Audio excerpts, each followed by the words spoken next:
வணக்கம். மண்குளியல் வந்து நம்மளுடைய பாரம்பரிய மரபு ரக மருத்துவத்தில் மிக முக்கியமானது.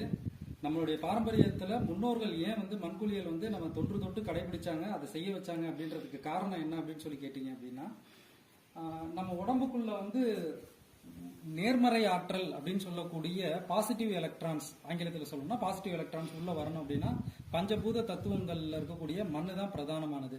ஸோ மண்ணில் இருக்கக்கூடிய பிரதானமானது உடம்புக்குள்ள இருக்கக்கூடிய நம்மளுடைய மூளை, நுரையீரல், இதயம், கல்லீரல், சிறுநீரகம், இந்த 5 ராஜ உறுப்புகளையும் பலப்படுத்தக்கூடிய பஞ்சபூத தத்துவம் நீர், நிலம், நெருப்பு, காற்று, ஆகாயம். இந்த கனெக்ஷன்ல உங்களுக்கு வந்து உடம்புக்குள்ள 7 சக்கரங்களும் மேல வந்து ஆஞ்ஞாங்கிற சக்கரத்துல நெருப்போட ஆற்றலோட உங்களுக்கு மண்ணோட கனெக்ஷன் ஆகும். தண்ணி வந்து மண்ணோட கனெக்ஷன் ஆகி நமக்குள்ள இருக்கக்கூடிய பிணைஞ்ச அந்த செல்களுடைய திறனை வந்து அது வந்து